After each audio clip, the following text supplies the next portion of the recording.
Ang bunga ng katotohanan. Ang mga salita ng Elohim sa puso ng isang tao. Paraan ng buhay. Apokalipsis 4:3. Hebreo 10:20. 11. Ang bunga ng katotohanan. Ang heartland. Alisin ang kasinungalingan sa iyong puso at gawin itong mabuting lupa, maghasik ng mga binhi ng katotohanan, at magbunga sa pamamagitan ng paglinang ng katotohanan. Pagbawi ng lupa. Hanapin ang kasinungalingan na sinasabi ng Biblia na itapon o huwag gawin, alisin ito sa iyong puso, at gawin itong matabang lupa. Pagtatanim ng mga binhi ng katotohanan.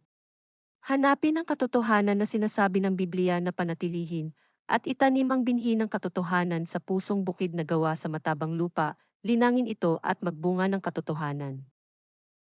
Ang bunga ng katotohanan. Ang bunga ng katotohanan. Proyek. 1. Proyek, itapon mo. 2. Proyek, wag na. 3. Proyek, panatilihin ito. 4. Proyek, gawin mo. IV. Proyek, gawin mo.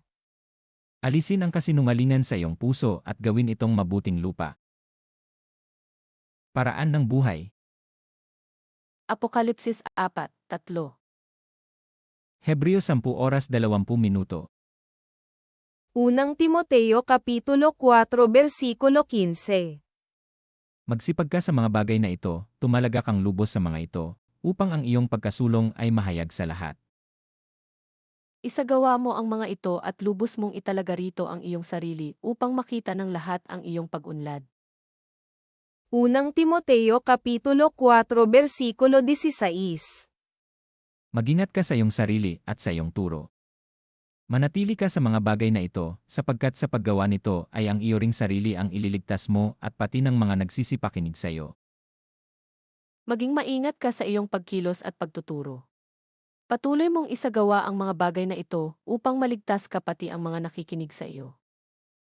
Unang Timoteo Kapitulo 5 Versikulo 1. Huwag mong pagwikaan ang matanda, kundi pang-aralan mo siyang tulad sa ama, ang mga kabataang lalaki na tulad sa mga kapatid.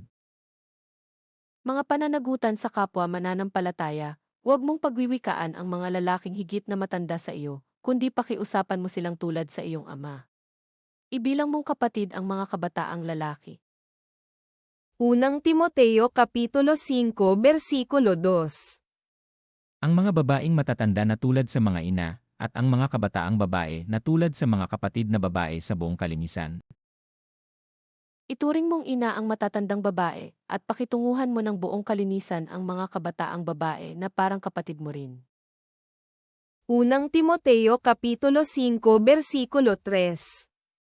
Papurihan mo ang mga babaeng bao na tunay na bao. Igalang mo tulungan ang mga babaeng balo na walang ibang maaasahan sa buhay. Unang Timoteo Kapitulo 5 Versikulo 4. Ngunit kung ang sinumang babaeng bao ay may mga anak o mga apo, magsipag-aral ang mga ito muna ng pamamahalang may kabanalan sa kanilang sariling sangbahayan, at magsiganti sa kanilang mga magulang, sapagkat ito'y nakalulugod sa paningin ng Diyos. Kung ang isang babaeng balo ay may mga anak o apo, ang mga ito ang dapat kumalinga sa kanilang magulang bilang pagtanaw ng utang na loob, sapagkat ito ang nakalulugod sa Diyos. Unang Timoteo Kapitulo 5 Versikulo 16. Kung ang sinumang babaeng nanampalataya ay may inaampong mga babaeng bao, ay umabuloy sa kanila, at huwag pabigatan ang iglesia, upang maabuluyan nito ang mga tunay na bao. Kailangang alagaan ng mga babaeng mananampalataya ang kamag-anak nilang balo nang hindi sila maging dalahin ng iglesia. Sa gayon, ang pansin ng iglesia ay maiukol na sa mga balo na walang ibang inaasahan. Unang Timoteo Kapitulo 5 Versikulo 17. Ang mga matanda na nagsisipamahalang mabuti ay ariing may karapatan sa ibayong kapurihan, lalong-lalo na ang mga nangagpapagal sa salita at sa pagtuturo.